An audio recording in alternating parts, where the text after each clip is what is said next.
Good morning, ladies and gentlemen, and of course to all of you joining us online for our discussion this morning, brought to you by Ammonia Europe here at Euractiv. We're going to be talking about decarbonising the maritime sector, the role of ammonia as a competitive, clean fuel for shipping. Now, Europe is working to align its maritime policies with the forthcoming IMO net zero framework. Well, that's what we were going to say up until last week. So the shift is still moving in terms of discussion, but we're going to try and characterise all the main questions and all the potential solutions in our discussion today. We'll start with a keynote opening speech and then we'll move on to a panel discussion.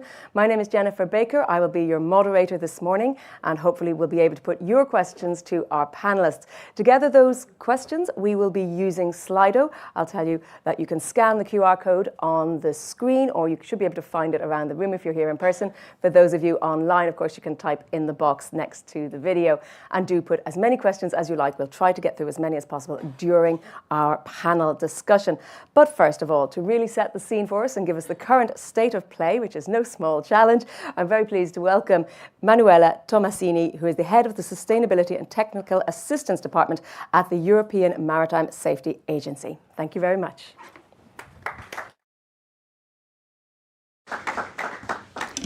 Good morning to all, and first of all I would like to thank both Euractiv and Ammonia Europe for this initiative that comes, I would say, very timely. Why? Because after the recent events at IMO, we really need to keep the momentum. And we need to take every possible opportunity to remind to all of us that the current climate crisis is still ongoing. It still requires decisive and undoubtful measures to be adopted. And it still requires commitment and engagement by all relevant stakeholders. Today, the focus is on ammonia and its potential contribution to the decarbonization of shipping. I would like to start with some positive notes because the transition path towards sustainability has started.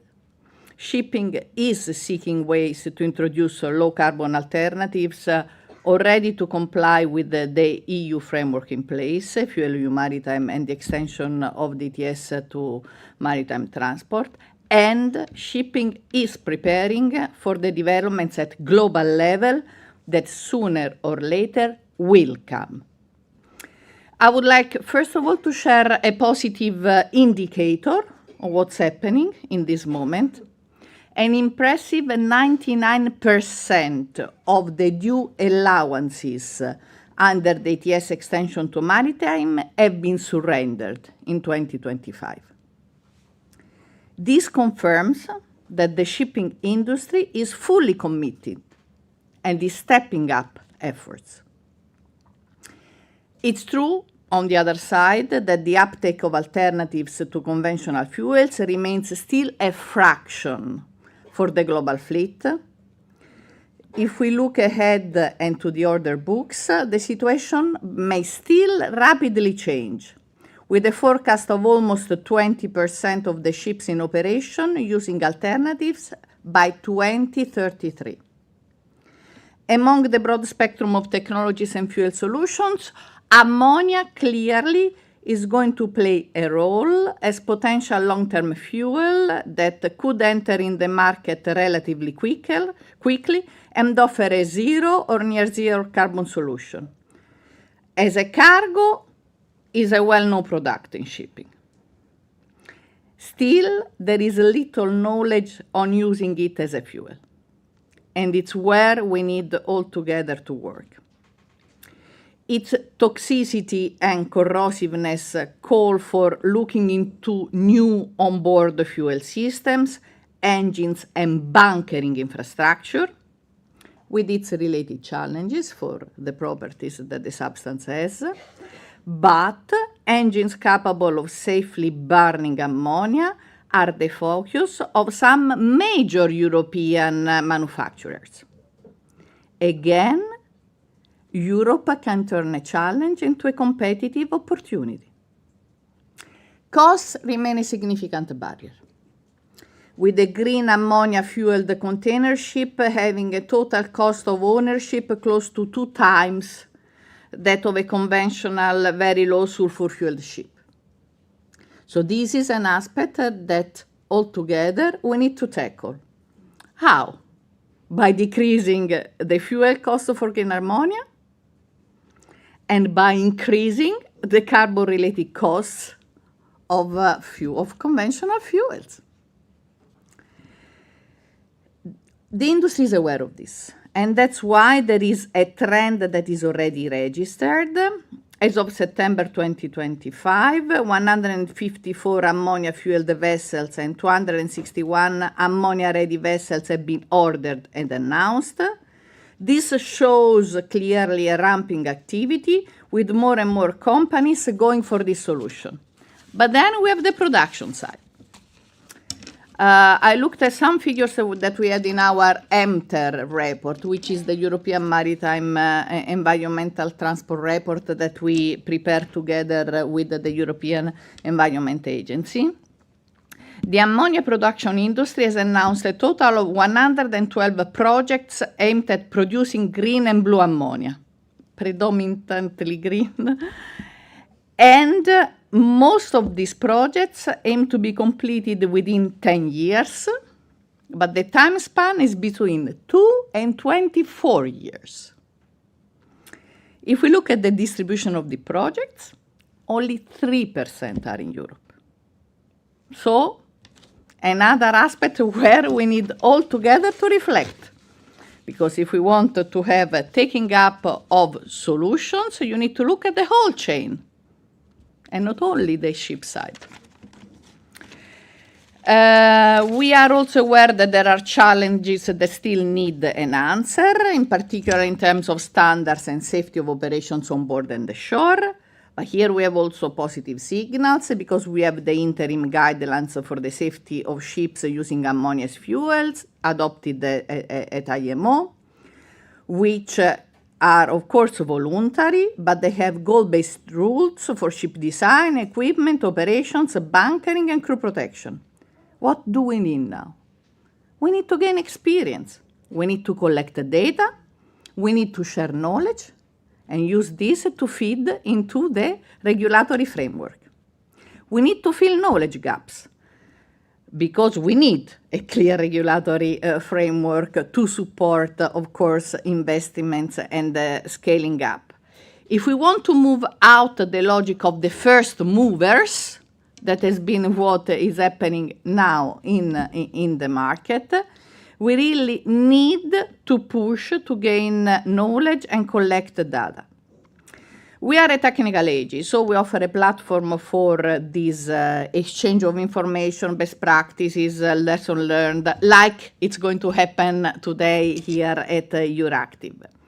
We all say that we need to be technologically neutral because in shipping not one size fits all, so we need really to dig deeply into the topic. But for all alternatives, there are a series of aspects that need to be studied carefully.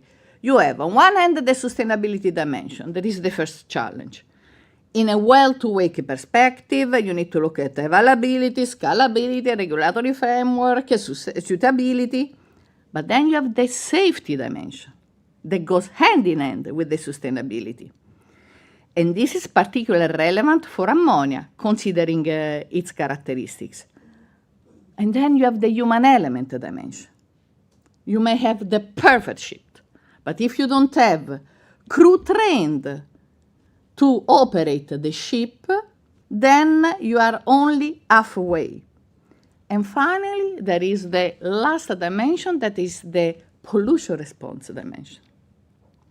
All our toolbox is very much focused on oil, because oil has been transported for donkey years. But new alternatives are coming in the scene. We need to dig further also on how to upgrade our pollution response toolbox at European level, at national level, at international level. And again, we need to share the lessons that we learn.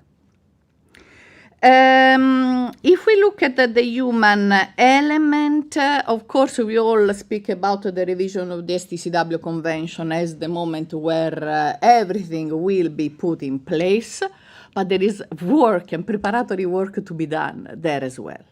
Because it's not only by setting a regulatory framework that you will have crews adequately upskilled and reskilled. We, again, as EMSA, we try always to have a kind of critical mass that stimulates discussions. So you will find on our website a specific study on this that is called the Train Alter. And we hope, again, that this will help to stimulate discussions because, again, when you talk about crews, what is needed, it's not only in relation to operations, but it's also in relation to competencies for bunkering, for containment systems, for leaks, spill situations. So it's a very complex picture. The mosaic is complex, but we need to have the right tassels in place. That's why I would like to stress once more the importance of sharing information and lessons learned. There are opportunities everywhere. If you look at internet, you have conferences, workshops, webinars on all kinds of topics. Be open-minded and be sharp in the questions that you pose, because these help also the regulators' side to have a reality check and understand what is needed in terms of framework. To conclude, we have a journey that is still ongoing. You may say, I mean, on the press you've seen it has been a setback, what's going to happen next and so on. What's going to happen next is that we need to continue on our path to the green transition, not for shipping, for us, because it's too important not to stop the process. And as we explore clean ammonia's potential today, sharing lessons learned, we need to ensure that we work together, industry and regulators, to ensure progress that is both sustainable and safe. I look forward to hearing more from our distinguished panelists, and thank you for your attention.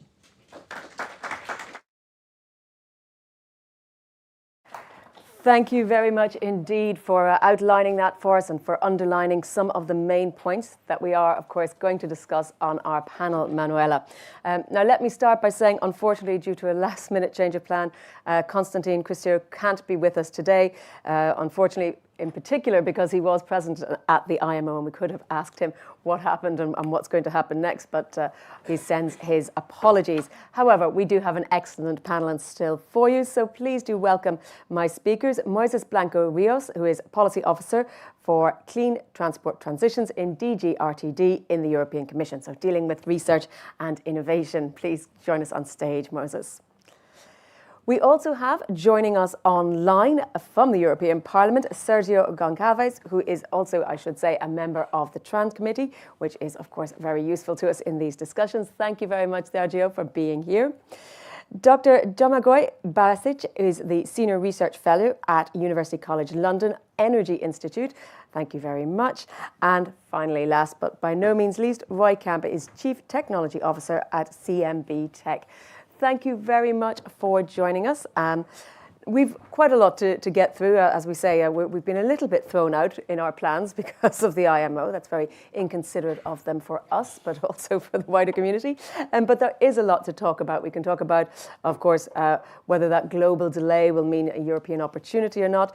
Roy will be definitely looking at ammonia as a strategic enabler, looking at the full value chain approach, and then, of course, maybe touching on some of these questions about needing joined-up policy, European competitiveness, and then safety and standards, if we have time for that. And I already see some questions coming in on Slido. So let me start, Moses, with you. Just a brief opening remarks. Tell us on your current state of play. I think it's going to be hard to do this opening after the speech from Ms. Tomasini. What I can say is, apart from, of course, I subscribe everything that she has said, I can say also that the European Commission continues to focus on competitiveness, on sustainability, and also safety. That is going to be key for this issue. Our approach is very clear. We're technology neutral. Ammonia can be a piece of the puzzle to decarbonize the industry. And the Commission remains focused on this. And I work in RTD, so my focus is R&I. So our goal is to try to solve all the technical challenges that are coming along the way in all the different areas. And it's an exciting work, and we look forward to keep resolving them. Thank you. Sergio, let me bring you in and tell us from the perspective of the European Parliament what your current perspective is. I'll come back afterwards to ask you a bit what the IMO delay means.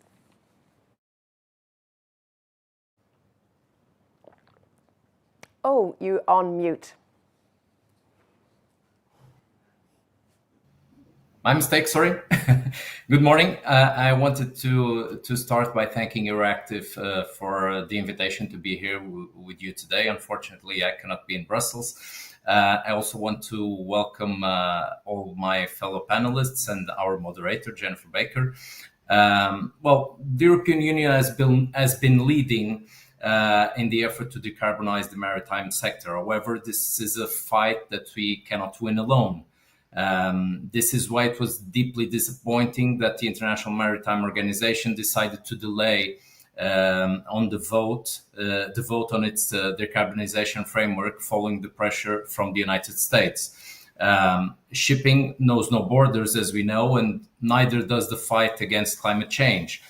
An international framework would allow us to reduce emissions more effectively and ensure that companies and operators working in European waters are not disproportionately burdened. In other words, it would help level the playing field.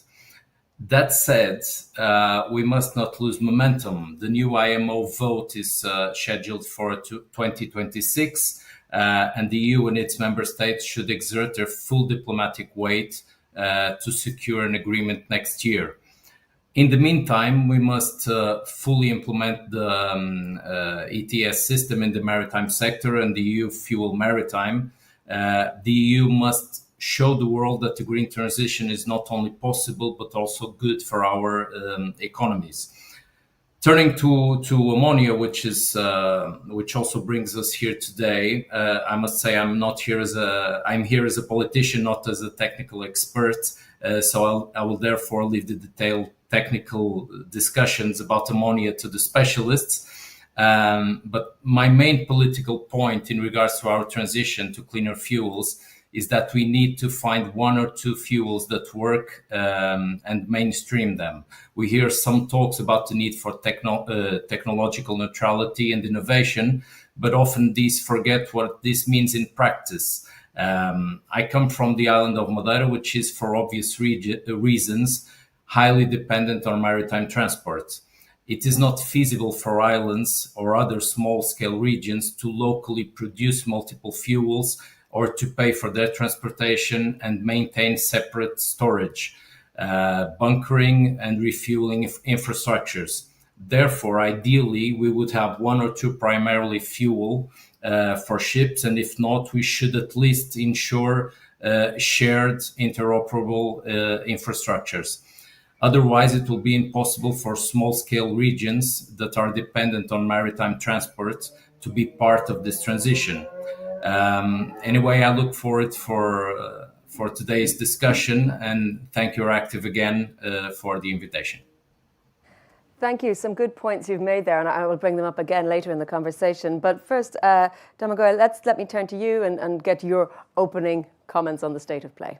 Thank you very much. Well, I think we heard a lot about the IMO outcome and what it means for all of us. I mean, coming from a university perspective and representing really a group of researchers together with a few partners as well, we do track progress along the lines of adoption of zero emission or scalable zero emission fuels, as we call them. One of the key fuels there is ammonia. And we do this in terms of multiple indicators. But what's interesting from that in the current state of play is what we've done in the most recent publication regarding to this, which was just before the IMO meeting, was this importance of national and international global action at the IMO. So clearly, without the adoption of the net zero framework, that global regulatory certainty has been removed. So it puts a lot of the scenarios and a lot of the developments into a heightened state of uncertainty. Having said that, there's two other aspects to it. The way we do the analysis, and I think it's quite pertinent to this discussion as well, is this idea that beyond beyond the IMO, there is the European Union, there is national actions, there's other aspects that are quite important in terms of managing expectations and in terms of mobilizing support for demand for these fuels, and obviously also mobilizing development of supply of these fuels. So this is specifically true for ammonia as well. So I would say the discussion has to continue, and especially from a European Union perspective, how can the EU perhaps provide some of this regulatory certainty where it's actually missing at an IMO context, I think is quite key. Having said that, at an IMO context, we've seen the delay, but I would put it in that context. At the moment, it is a delay. So we do have a year to actually see how that debate develops, how do the different member states actually work through that delay, and where do we come in 12 months' time. Thank you. Thank you. Roy, coming to you now, you are a technical expert, unlike myself and Sergio and perhaps others in the room. Perhaps you can set the scene for those of us who aren't as technically clued up on ammonia's strategic importance as you. First of all, thank you for organizing this event and giving us a platform to also present who we are and how we think. So my name is Roy Kemper. I'm a Chief Technology Officer at CMB Tech, who is a diversified, future-proof maritime group. We have about 250 seagoing ships, which consume a lot of fuel. I can tell you we are using about 3 billion liters of diesel on a yearly basis, with assets which are, let's say, quite powerful, sailing 6,000 hours a year, have a typical lifetime of 20 years. So you can imagine that, the question for us is not about what is the carrot, what is the stick. The question for ourselves is that what should we be owning as an owner? How can we make money? We believe it's not on a pure diesel ship. We need to look ahead. We want to invest, especially the platforms at 20-year that you lock in. If you buy today a diesel ship, you lock in your emissions for the next 20 years. We believe that should be different. So looking on how the world is changing, how that energy transition is happening, I can tell every day we are installing 2 gigawatts of solar energy. Every day we are installing 1 gigawatt hour of batteries. That's just today. To give an example, China has installed in 1 month more than 90 gigawatts of solar energy. We see there that the molecule is cheaper than a fossil alternative. Because what do you do with these electrons? At some point you need to convert it into a molecule, and then you see that kind of questions popping up, and you see the questions in our maritime business, like how do we build future-proof assets? It has to run on a clean fuel. And then it's, I believe, one of the clear winners is that for big ships it will be ammonia. And I can talk for a few hours why I think it is safe, why it is mature technology, but that's maybe up for the later discussion points. But for us it's important that owning assets in the maritime, we need to move much quicker than typically politics can move. So for us, if it's not an IMO, is it the Fuel EU, is an ETS system, our strategy has been set. We are developing, we're rolling out our fleet, and that's how we look at it. Thank you.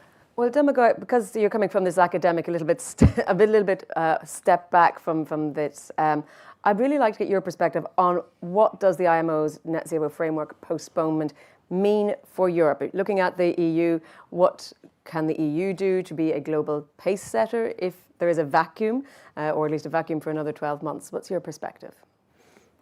That's a very good question, and I think from our perspective and from the research we've done, the key here is to provide as much certainty as possible. As we've heard, there's industry action, there's voluntary action, there's all of these developments taking place, but seeing ways that we can promote innovation where it's necessary and promote perhaps overcoming some of those gaps and uncertainties that we have that perhaps at the moment might create more uncertainty, whether it's to issues to do with some technical issues that have to be ironed out in terms of ammonia, or some safety issues as well that we're working through. So that's one aspect. But the key aspect for me, I guess, is, and from the analysis, is the supply and demand balance, and how can the EU perhaps at a local, at a national, or a regional level actually incentivize the creation of additional demand for green ammonia in the maritime industry. I think that's a key component, and give that regulatory certainty in a context where perhaps there's a bit more ambiguity at the moment. Sergio, I'd like your thoughts on this as well, because we talk a lot in all files about the Brussels effect and the Brussels being a global pace setter. Is that something that you see as a potential now that there is a vacuum, or if there is a vacuum? And where do we stand then on the trajectory of global regulation to EU implementation? Because there's several steps between those two things. Well, first of all, let me say that we cannot let that this disappointing situation with the IMO lowers our standards and ambition. The fight against climate change is too important, and actually many operators in the market have already planned and made significant investments towards decarbonization. So at EU level, we need regulatory stability, as it has been mentioned before, so that companies know that rules apply to them, and so that they can plan investments in shipping infrastructure, which remain in use for several decades. As I mentioned earlier, we should also maintain diplomatic pressure to ensure that in 2006 we can secure global rules on decarbonization of maritime transport. And we must also monitor possible carbon leakage for ports that reroute to non-EU ports. So even though that currently we don't have many evidence that this is happening, a global framework with IMO would likely mean that rerouting would bring no benefits, and that carbon leakage would no longer be a concern. Until we have such a global agreement, we need to keep monitoring this. So I think we need regulatory stability to show the operators that they can make investments, they can shift towards decarbonization, and keep pressure with the IMO so that we have global rules that obviously in the future we need to adapt. It's not that IMO will comply with all the EU rules. It's not that EU rules will be completely deleted or forgotten once we have the IMO, but we need to do this work together as well. We had meetings in the TRAN committee with IMO, and I think we should keep talking and having these discussions together to find a global framework that will allow the decarbonization of the maritime sector. Moses, regulatory certainty is something we hear a lot from the business community when it comes to talking about investment.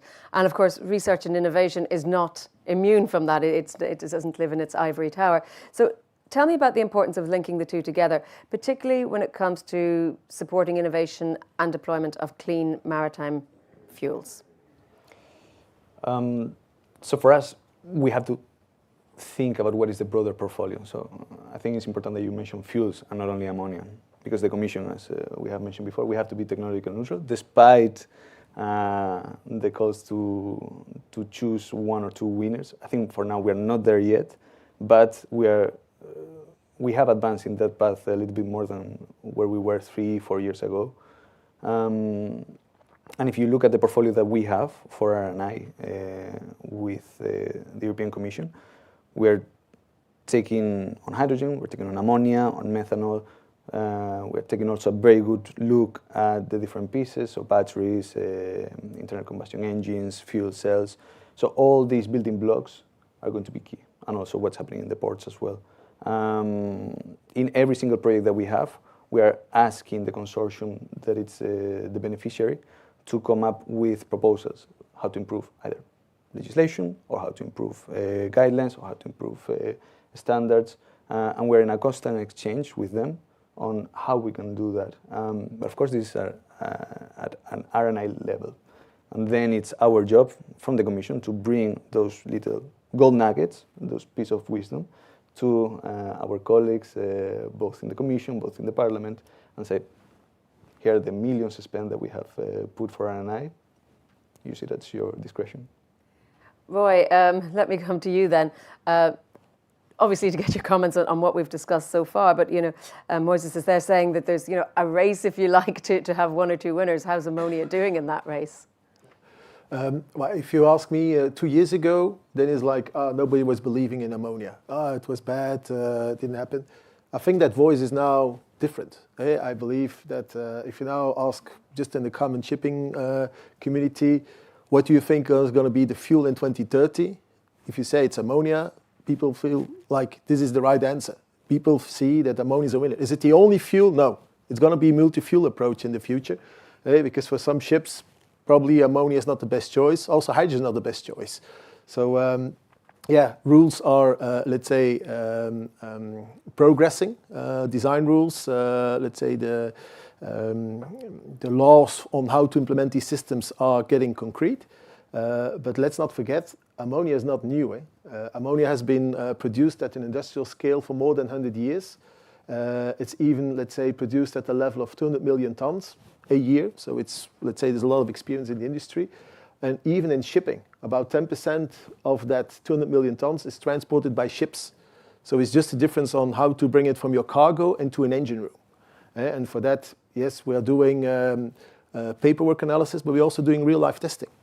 I can tell this week we even did, together with the Classification Society, we did tests on a pipe that could leak, and seeing what do you do with the ventilation, what do we do with water spray mechanisms, and does these systems, how we have planned it on a ship that's going to sail next year, does they operate? Because that's all part of the approval process, and we see that from engine point of view, how to transform ammonia into power to push a propeller forward, from approval point of view, from economics point of view, it works. It's now a matter of scaling up. And I believe with what we see is happening in China, that the molecule can become cheaper than fossil here in Europe. These are facts today. And that we just need to scale up on how we bring that molecule on board of the ship. That the port is accepting that the bunkering operation is happening there in Europe. And that Rotterdam is not judging that different than what Antwerp should be doing. Or that Germany looks into the different. That we feel like, okay, how can we as Europe become stronger? We're demanding that our industry is decarbonizing. I believe there it's a new technology. So typically it's new, it's a bit more, let's say, costly.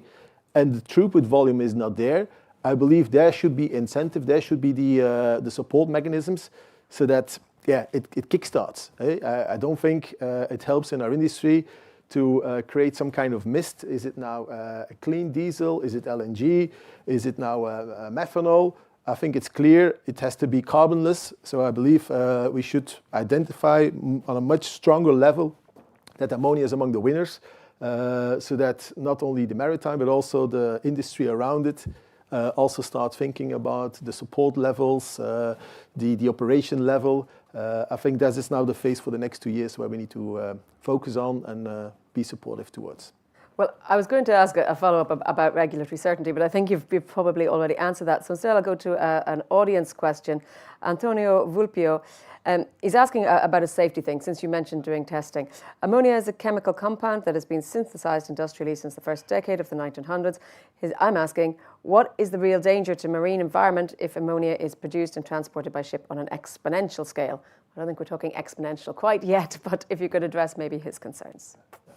I think like any fuel, you need to, let's say, take the proper measures to handle fuel, because fuel is combustible. But maybe I should tell something different to give people a different perspective. In my history, I was an aerospace engineer. If you tell people that if you're sitting in a Boeing 747 and you look into the wings, you see there is 170,000 liters of kerosene. Very flammable, very explosive. If you tell people that you're flying that with 850 kilometers per hour, that it's dangerous, that even there is no double wall, even if you look towards the wall thickness of the, let's say, of the cabin, it's not even 2 millimeters of aluminum, they would say you're crazy. We all do it for our holidays, we fully accept it. So I think the technology of ammonia storage, ammonia handling, transferring it, I think it's let's say it's there. If you have the opportunity to visit an ammonia factory, you will be amazed how old and how reliable these systems are. I think it's more like an acceptance click in ourselves that we need to feel like, but that's a common fuel. It's like with diesel, like with kerosene. Yes, you need to handle it with care. And I believe that the maritime environment with, let's say, strict trainings, strict procedures, protocols into, let's say, a separate environment, which your port is not easily accessible. You can only do it when you are trained, where you are passing all your vetting processes. I think that can be handled safely. I'm not worrying. Please know that today, more than 10,000 farmers in the US are just using it as a fertilizer, directly spraying it on the land to work as a fertilizer. Yeah, people do not understand. I think it's a bit, I would not diminish the potential effects of the toxicness, but yeah, with double walled, with the right materials, the right checkups, I think, yeah, we can handle that as an industry. Thank you, and thank you for the question. I'll remind everyone that you can use your smart devices or your online chat box to ask questions of our panelists. I think, Moses, this is a good point to come back to you, because Roy there is talking about testing, about safety. I mean, what is the role of EU research and demonstration funding going to play in bringing these ammonia technologies to market? I think also, before I answer the question, I was thinking what Roy was saying. I think one thing that also Mr. Massini mentioned in the speech was that we need more experience within more hours of operation in order to have some more experience. But in a way, indirectly, we already have it if we look at the onshore facilities where the ammonia is produced. And even in the onshore facilities where ammonia has been produced since, how the question said, in the first decade of the 19th century, even this year we have had deaths and we have had accidents. So we need to also be mindful that safety is going to be key and very, very important. And when we look at the numbers, because our projects have a look into that and see what can be the lessons learned, we see that most of the accidents are faulty pieces of equipment because of the corrosiveness.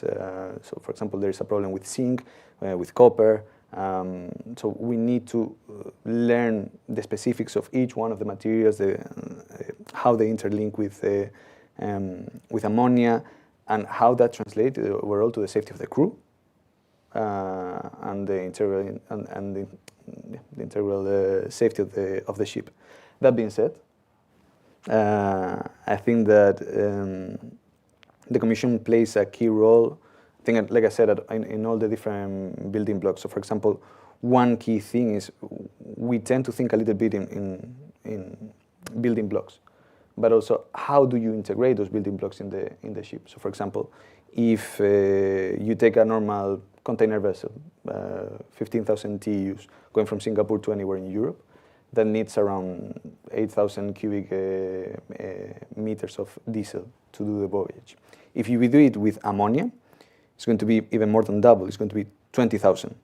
So how do we do this? How can we create a storage that is going to make the business case for the ship to keep traversing and not going to lose too much space for cargo or for passengers?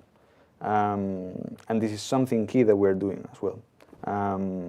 But other things, for example, we are proudly funding a project that is supposed to deliver to the market the first ammonia engine, both 2 strokes and 4 strokes.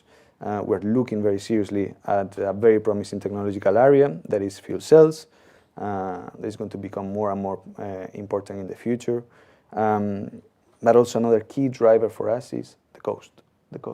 Operational cost, capital cost. How can we reduce the cost at all the levels? And this is one of the main roles of R&I. And we are doing this in conjunction with the industry at every step. The Commission is very lucky to have a partnership with the industry through the Zero Emission Waterborne Transport Partnership. It's more than 130 companies, and we're in a constant dialogue with them. And our topics that we launch, where we are spending more than $500 million in EU funding, comes thanks to the discussion with these experts, almost on a daily basis. Before I come on to, and I do want to come on to questions of infrastructure and supply chain in a moment, but Domagoj, perhaps you could give us an overview again of what are the alternatives, who are the other runners and riders against ammonia, what are the other pathways being considered when it comes to maritime decarbonisation, what is industry considering, what are the politicians considering? I think the key is, as we heard from my co-panelists, it will be a multi-fuel future. It's more of a question, when do these fuels come into play, and to what volume, and that will inevitably be discussed with the price competitiveness of the different fuels, i.e. how do we solve some of these technical issues, which I think all of them can be solved for most of these fuels, but how do we solve them, and what is the consequence on price in a regulatory regime, i.e. if you have a higher carbon price or a lower one, or no carbon price at all globally, it will affect which fuels are competitive.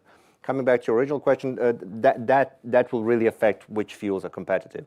From a purely scalable perspective, ammonia has that edge because it's quite scalable, it's a hydrogen carrier, and it has no carbon atom as well. Other fuels being discussed are, methanol comes to mind as a fuel that's being highly discussed, and it's already being used on board some ships. I mean, in terms of whether it's biomethanol or perhaps synthetic methanol in the future that can be produced as well. So that's the challenge there is obviously with the perspective of where does the carbon come from, and which is the same issue that you will have with a lot of biofuels as well that you might put on board ships as well, whether that's biomethane, whether it's bioethanol, etc. So what is the scalability of those fuels and how can they be produced sustainably? But those are other fuels being discussed as well. Another one that's been gaining traction more readily as well is liquefied natural gas, which is again a fossil fuel and perhaps not discussed as a long-term solution, but is a fuel that ship owners are using as well. And some are discussing perhaps is that a transitional fuel to another area in the future. Having said that, there are significant risks of stranded assets there as well if we're looking at immediate decarbonization goals as aligned with the IMO the greenhouse gas strategy. So these are some of the fuels, and then you have other discussions coming around, perhaps longer-term solutions such as whether you're considering nuclear, whether you're considering onboard carbon capture and storage, for example. But all of these have their challenges, and all of these are perhaps in a less mature state of discussion as well. So I would say, from the perspective of coming back to ammonia, what it has really going for it is it doesn't have carbon, it doesn't have a carbon molecule atom inside of it, and it has a scalability aspect. The challenges that we heard before are whether we can solve those technological issues in a way that makes it price competitive within the regulatory regime that we will have. I think we can solve them technically, but whether we can do it in that's, I think, why we need all of this interesting work that's taking place. Well, let's move on now to the question of infrastructure, Roy. And Sergio made a good point at the beginning regarding the need to convert for smaller islands who don't have endless resources to converge around some interoperable or limited number of solutions. So how mature are the current ammonia bunkering solutions? I mean, what is the role of ports? What's the direction of travel there? And do you hear from Sergio, the concerns? Very valid questions. I think, as a pioneer, you bump into these limitations. But I think the landscape of how ships are being refueled is going to change. In the past, or even today, we let's say running on a waste product of the chemical industry. Let's say you have your crude oil, you heat it up, so you have your gasoline, you have your naphthas, you have your kerosene, everything is boiled out. What is left over, the heavy fuel left over, this is what we typically burn into our engines because it is cheap. So today, these bunkering ports are typically like Rotterdam, Antwerp, Singapore, where you have a lot of chemical clusters, like Houston, where there's a lot of that waste product available. These are typically at the end destinations where now our cargo flows are, let's say, happening. If you look towards clean fuels, and you mentioned the topic, it should be scalable. The clean fuel requires a lot of electricity. So the clean fuels will be produced where you're going to have cheap electricity. And we need very cheap electricity. And we need a lot of them. And then you look into countries where, like, typically, if you look what is the cheapest source of capturing energy, it's solar. Because it's just a panel, you lay it there, and for the next 30 years, it just let an electron move from one side of the panel to the other side of the panel, thereby generating power. That power can be used to split water in an electrolysis. You have then your hydrogen, you take nitrogen from the air, you combine it into a Haber-Bosch reactor, and you have an ammonia molecule. We believe that these molecules can be produced cheap. If you look to the world map, you have, if you want to have a factory that runs even in wintertime, in summertime, is going to be above the equator or just beneath the equator, in between, let's say, how is it called? The Capricorn, the Cancer, the tropics. Yes, that was the word I was looking for. I think it's going to be happening in that region. So in the north you have Egypt and you have Morocco. If you're looking beneath the equator, you have Namibia, you have South Africa. If you look towards the other side of the world, you have Chile and you have Australia. These are all becoming the regions that are going to be the powerhouse of producing these clean fuels. If you look towards the shipping lanes, with new fuels, yes, we're going to refuel much more often. Today, our ships have a typical capacity to sail around the world. It's not that we only refuel once we have sailed around the world. No, it's because we're working with that waste product from, let's say, a well from in Europe that you cannot mix with oil that is coming from Singapore, because you have two residues in the same fuel tank. These microbes, they can react. So we have a lot of tanks just to be able to get them empty before we fill it up with another one. With clean fuels, there's only one ammonia molecule. If you mix it wherever it is being produced, it has no color, you can easily mix it. It's going to be different. And we believe that the refueling stops will be where the molecule is cheap. I don't think that Europe is going to have, let's say, the cheap molecule. We are now facing expensive energy already. That I believe that in the middle of our typical voyages, they're going to be bunkering hubs, new bunkering hubs. And then you can see, like, do I have enough to go from China to Europe? If you have a one-stop place in the middle, yeah, you can do all these voyages. You always stop in the middle. Instead that you refuel only once over a full round trip, you do it twice in the middle. Yes, it's going to take time. Yes, it's going to take investments. And therefore, we have an urgent request to the sooner that everybody is believing, not only the shipping, but also, let's say, the typical supply companies, the typical bunkering companies, the one who have storage on land also see it. I think that's going to, let's say, start moving it. And I believe they need to see that, regulations there is putting into force because, you're talking about heavy investment. So they want to have a guaranteed, let's say, payback. And they want to see a low molecule cost. And that's, I think, a topic that has already been cross-checked. So I can say from technology point of view, ammonia on ships, yes, it works. I think on molecule cost, yes, that can also work. It's more like how do you find somebody who's building a ship, an ammonia bunkering ship, you're talking about $25 million to do it. For that, you need to have a revenue stream of at least $25,000 a day just to get at the payback. But if you can only use it once a week, it's much more expensive compared to a diesel refueling barge. So you need to have volume before, let's say, people make investments into that last part of the chain. And this is where we say, like, look, we as a ship owner, we're developing something that's going to run for 20 years, maybe 25 years. We're doing these investments on our side, also on the regulatory that people have an incentive to use a low carbon fuel that's already established. But how to connect these dots there, I see that, we need to accelerate a bit. And that helps by taking the mist away that people, is it now a methanol? Is it now a hydrogen? Is it an LNG and bio-LNG? Guys, clearly this is going to be the winner. Let's put our money, because we all have limited resources, that industry can be accelerated. Sergio, Roy there is talking about investment, and I'm talking a bit about industrial competitiveness. And I have a long list of things here that are, relevant. That's ammonia-ready vessels, port infrastructure, domestic clean ammonia production, EU yards, manufacturers, fuel suppliers. All of these things require investment, but are also there potentially to increase growth and jobs. And I'm wondering, how can the EU try to go leading in those sorts of things when you think about the whole value chain or the whole ecosystem, an infrastructural ecosystem, and whether anything like that we see coming up, like the port strategy, the sustainable transport investment plan, whether there's any levers that you think, particularly as an MEP, we should be pressing down on? Well, let me just give a quick note on what I heard from the colleagues of the panel, because as I mentioned earlier, I'm from Madeira, so it's an outermost region, a small region in Europe, and there are actually many difficulties for smaller regions, for smaller islands, for smaller operators.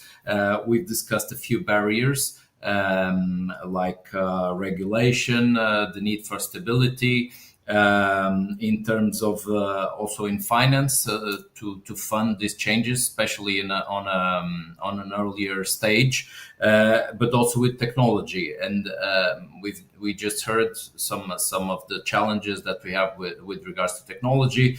But Moises talked about something that's particularly interesting, and I could give an example, because when we discuss the technologies that exist in the market, there are several technologies, a lot of diversity, so we could choose one or the other, but obviously the smaller the region, the less possibilities we can have to have a wide range or a wide variety of choices because of the difficulties to transport, to store, and this is valid for maritime transport as well as air transport.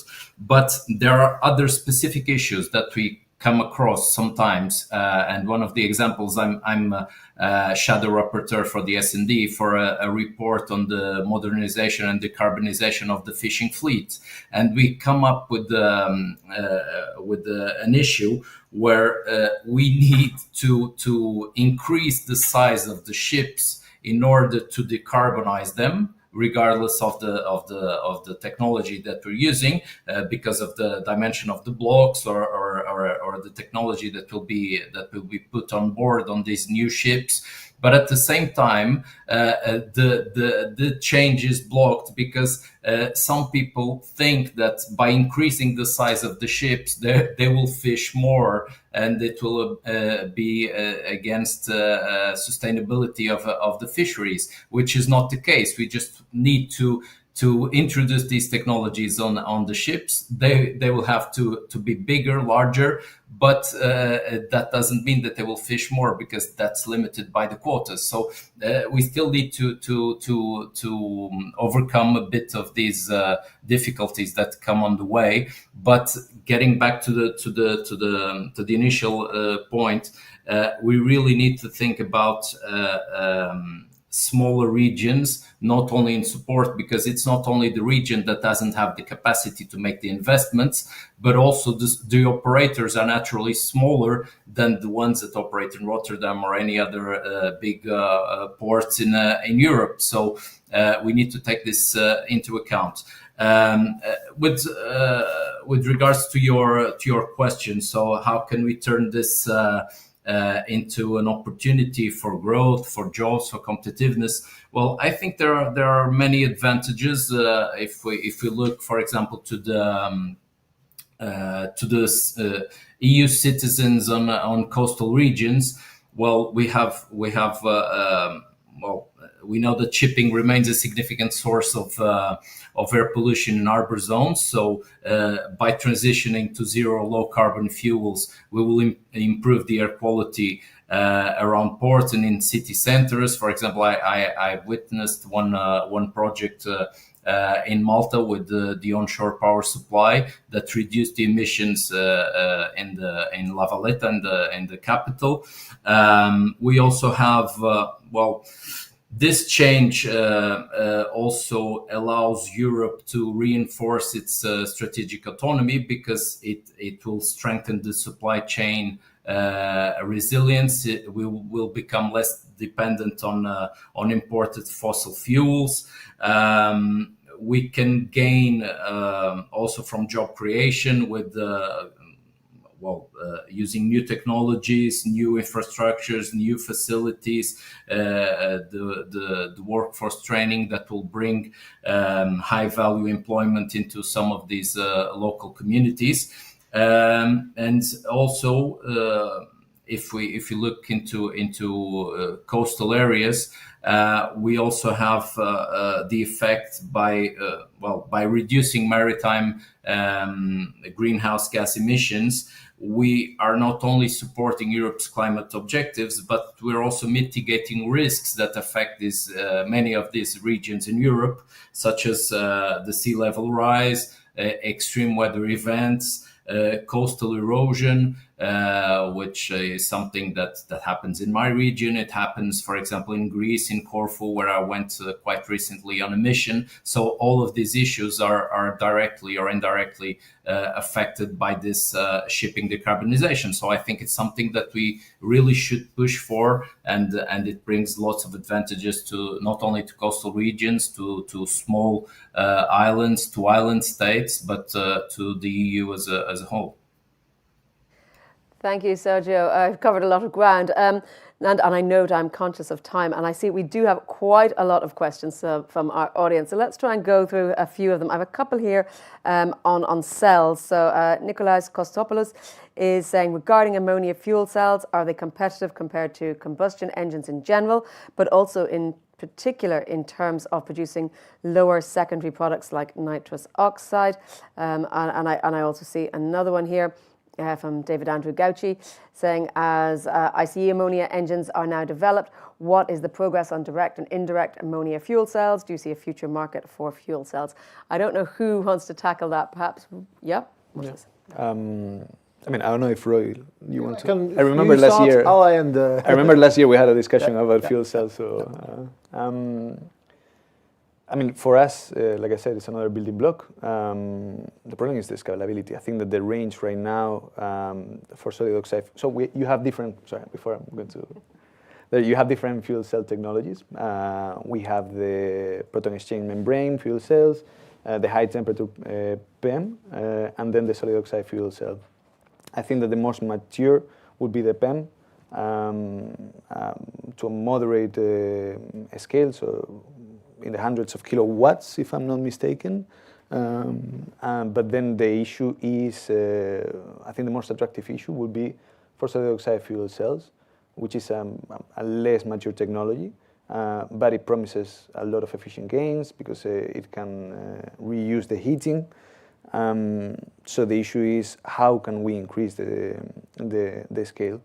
The good news is that the European Commission is working on this. We are devoting resources to this, and we think, especially if we look at what our international competitors are doing, South Korea, China, Japan, I think that we are all seeing that there is an opportunity here, and I think it's a little bit of a race to see who becomes the first mover. Roy, please. Yeah, if I can add to that, first of all, I'm very happy that Europe is investing into technologies for ammonia, and fuel cells will be one of them. And I think also looking to China, there they have trucks driving around on ammonia. They have trains already running on ammonia. So I think we need to accelerate. What I see is from when I started at the company, at the shipping company, after 2 weeks I had to sail on board of a ship for 2 weeks. Get customized with ship, because I'm in aerospace. What is shipping? How does it work? We passed 2 storms, whereas the ship moving all set to 2 bad nights of no sleep because you're constantly rolling in your bed from one side to another. And then you're walking into the engine room and you see an engine of, at that time, was 23 megawatts, just performing. I was happy that simplistic technology of a combustion engine, these were just 6 big cylinders moving up and down. The RPM was around, let's say, 60 RPM. So you have about 1 full second to make a stroke with that combustion engine. And it directly drives the propeller. So there's no gearbox. It's just if the engine runs, the propeller runs. It's a very robust technology. And if you need, let's say, 20 megawatts of power and you need to build that with small boxes of 100 kilowatts, I can tell you it's a spaghetti of piping and looking into something that moves. We are scared for that. Also, another point is that the advantage of a combustion technology is that it has a dual fuel capability. Our engine can run today on diesel. And by building with that dual fuel engine, we building the newest ships with, let's say, the most efficient engine. And as the new engines rotate a bit slower, you can have a bigger propeller, which is also helping on efficiency, a bit of hull shape design. We're saving 30% of diesel consumption versus a ship which is 10 years old, just from technology, comparing technology. As it is a dual fuel technology, we can reduce our diesel consumption by 95% by switching that over to ammonia. If you look towards the efficiency of our 2-stroke engine, which has been, let's say, we paid for the development at WinGD, the Swiss company, we see the efficiency hits 50% mark. That's even better than the fuel cell because you also have your efficiencies on putting it to power electronics, putting it into a generator or an electric motor, gears to make it at the right RPM. If you look into that, that combustion engine is more efficient, can run on 2 fuels. And I understood there was a question about what about nitrogen oxides, what about ammonia slip.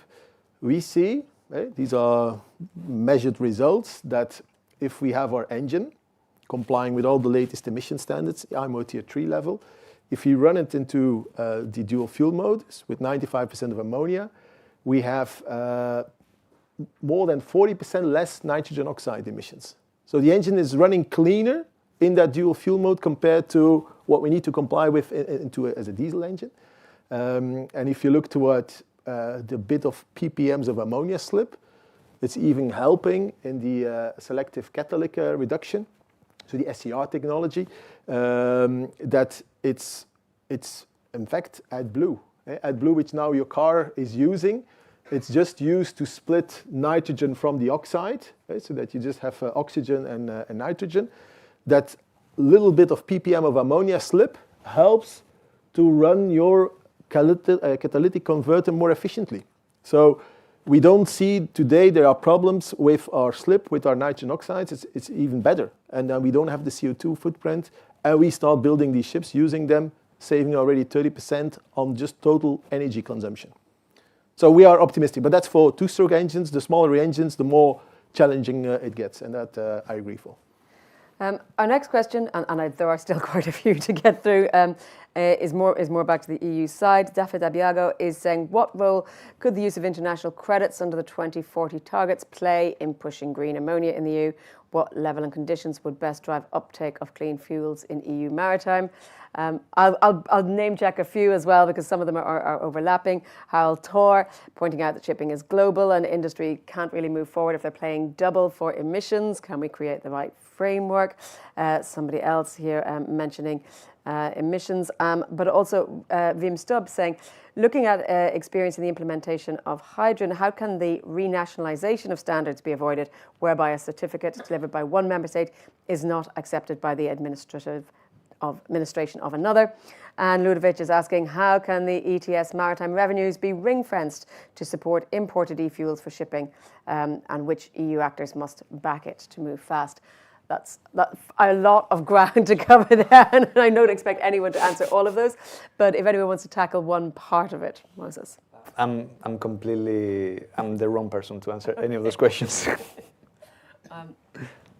Well, I mean, I touched on 2 points. One was to do with certification, and the other one was to do with global versus regional schemes. And coming to the point of certification, this is something that's being discussed now in terms of the IMO Net Zero framework, even though, to contextualize it for people who might not know, even though the vote on adoption of the framework has been delayed by a year, work on the guidelines around the framework continues. And one of the discussions there is about certification and guidelines about how do you certify. And there's many different views, but it comes back to this point: how do you certify, how do you ensure that certification is done in a proper and correct manner?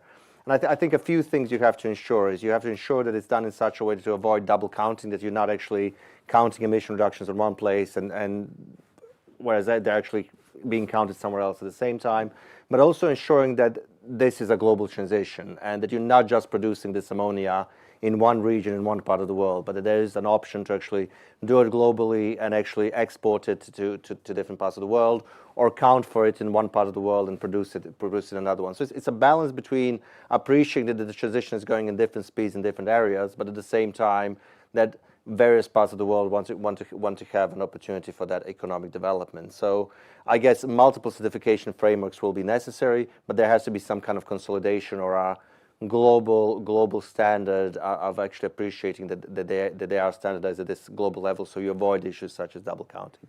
On the point of global versus regional measures and how to do it, well, obviously.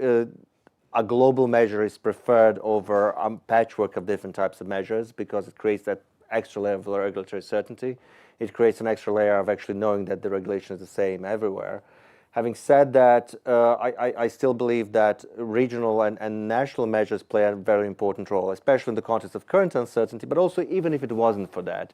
You have national fleets, you have fishing fleets, as we heard before. You have a lot of discussions and a lot of different regulatory patchworks that are not necessarily covered by the IMO measures themselves, even if they were done perfectly. So from that perspective, you do need these national measures, and sometimes there is an opportunity to actually try different aspects in different countries and see how it works. So I don't think having the national component or the regional component is necessarily a bad thing in its own right, if it's done with the appreciation of what's happening in other parts of the world.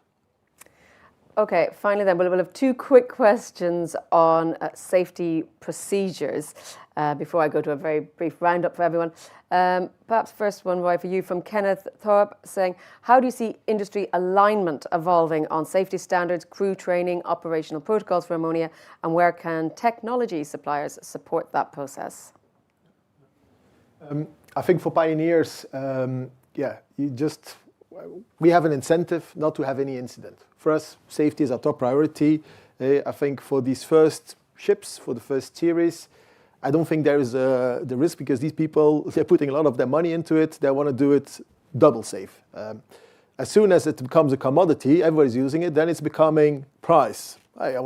Is this really necessary? Take this off. Then I think the regulations should be really carved in stone, should be really clear. I think I've seen it with our first hydrogen projects. They copy-paste from the previous rules and then just make it more complex. And there's even contradiction in these rules. It's not always that helpful into realizing your projects. I think there are procedures on how to allow ammonia now on board of these ships. Let's build up that expertise. Let's add then what should be the standards to comply with. Looking towards the training perspective, we have invested into a training facility in India, where people, let's say, have real-life experience on all the equipment that is being installed on board. And we have a full, let's say, virtual model. So let's say, you can put up your goggles, and we can simulate what if that pipe would leak, that there are certain scenarios happening. And this is a way how we are training our people. But that virtual model also allows that if there's something happening, we can, if the ship is sailing in the middle of the ocean, can contact, let's say, the experts. Hey, how do we deal with this? How do we make certain? What is the purging? What is the procedure? How we can keep it safe? So yes, we are developing technologies, but that's, I think the road that everybody has to kickstart. And that's why I'm asking urgently, let's identify ammonia as a winner. So that, because there's a lot of infrastructure, procedures, a lot of stuff that needs to happen, and 2030 is almost tomorrow. Let's realize that. Moses, the other questions for you, again from Wim, and it follows on very nicely from Roy's answer. He asks, as the industry is making in-depth research on safety procedures in cooperation with international certificate institutions, CBM Tech, why does DG RTD need to finance again research on safety procedures? Are we there yet? No. Of course, we have to keep funding safety. Will anyone here walk into a ship that it's not safe? We're not there yet, so we need to keep doing it. I think it's still in the space of a market failure in the terms of research. I think there's still a role for public funding to go there and try to solve this issue. It's very good that there is a lot of private initiatives, more than welcome. But I think, of course, the Commission has to keep doing it. Absolutely. In English, we say belt and braces to be extra sure for safety concerns in these areas. I want to go for a wrap-up, and I feel like we can come full circle. And I'll ask you just very briefly, in 30 seconds or less, given that we may have this extra 12 months or a vacuum of 12 months, what does the EU need to do to move us forward, whether that's from investment in innovation, whether that's from a policy side, whether that's from industry side as well? What can we do in Europe? Sergio, I'll let you go first with your final quick takeaway on what need to be the next steps. Well, I will try to be very brief. Well, from all that we discussed, I think that the advantages of the decarbonization are many, and for citizens, for regions, it increases, as I mentioned before, the Europe's strategic autonomy, and that's something that we could also discuss on a different level on defense, security. But we really do need, as a next step, to work on the international framework to push for an IMO vote next year. And then to see how the EU rules and the IMO rules can contribute to have this global framework, so that European operators or all the operators in European areas are not in disadvantage in global terms with other operators. I would say that's the main point. And with regards to technology, to see which technologies go mainstream, which offer the best solutions. And also, let me stick to my initial point, coming from an outermost region, to look at the specificities of smaller regions, of smaller islands, smaller ports, and to make sure that no one or no region is left behind. Thank you. Moses, quick takeaway from you. I was just thinking about the last words from Sergio. I'm from the Canaries, so I get the the feeling. I'm from Gran Canaria, so it's 1 million people in one island, completely dependent on shipping. So I completely agree on this. I think that we are at an inflection point industrially and in terms of competitiveness. I think we are seeing more and more how the narrative that we had, that the European Union, all the member states inside of the European Union are at the cutting edge of technology, and that we are producing the ships that are giving the most value per tonnage. It's being challenged more and more by China, by South Korea, by Japan, and we are seeing very strong efforts from those countries to up their R&I efforts, and we're seeing this more challenging. So, for example, in the case of ammonia engines, we had 2025 as the year that we were starting to roll out the ammonia engines, and now we are seeing that Hyundai Heavy Industries, it's also in the race, and it's going to become a serious contender. And we work in an industry where the first mover, once you secure enough clients, it's very risk averse. It's not going to be able to change too much because you want to secure your supply chain. Therefore, the first mover is always key. And the European Commission, the European Parliament, the European Council, we all need to reflect on this and to understand that it's the moment where we have to use our strengths to our advantage and how to defend ourselves, even our weaknesses, etc. And I think for that, the incoming EU maritime industrial strategy is going to play a big role. The EU port strategy is going to also play a big role, and the other initiatives that we have. We are also discussing Horizon Europe, the new regulation, STEEP also is in the pipeline. So I think all these initiatives are going to play a big role on this. Demagoy. I think we heard a lot about, I would say, continuing this momentum in terms of what the EU is already doing in terms of R&D and motivations to actually see that this discussion is continuing and that we are investing in technologies, but also in long-term regulatory propositions that lead to creation of demand. I think that is something I'd like to get back to, this point that we do need this long-term idea that we will have demand for green ammonia in the maritime shipping industry growing over time. And the other aspect that we heard as well is continue that engagement, positive engagement within the IMO, and something that Europe has as a strong bloc can do, actually continue that discussion with its partners within the IMO to actually ensure that in the foreseeable future, hopefully 12 months from now, we do have positive adoption of the net zero framework. Great. And the final word, Roy, goes to you. Okay. Yeah, I think maritime energy transition is not easy, but shipping has some advantages that we don't need to have thousands of ports with the clean fuel. If we have already 20 or 30 ports with access to the clean fuel, we can do a lot. And shipping has a lot of experience on transitions. We went from wind, we went to steam. From steam, we went to oil. From oil, we go to gas. That's a thing. We have done these over the past 100 years. Because 100 years ago, we were just shoveling, let's say, coal into a furnace to make steam. And then some was a ship owner who said like, I believe more in diesel. It's a liquid. At that time, that ship owner was like, oh, you're stupid. It's not there. It's too expensive. It's not safe. In 10 years, the whole maritime made that switch from coal to diesel. I think as soon as that molecule, the people see that light, and we see it in the new builds, more than 50% of the new builds and ships are related to clean fuels, transition is going to be very fast. And that's, I think, my main message that I wanted to spread. It's happening. Thank you. Thank you. Thank you indeed to all our panelists and to Manuela for her opening remarks. Thank you to you, the audience, for your questions. I'm sorry we didn't have time to get to all of them. There were some were highly technical. So I do encourage you to follow up bilaterally with the panelists if they can help you on those. And do stay with us at Euractiv. For more Euractiv events, please do check us out online or follow along on social media using the hashtag EA Debates. But that's it for now. Have a great day.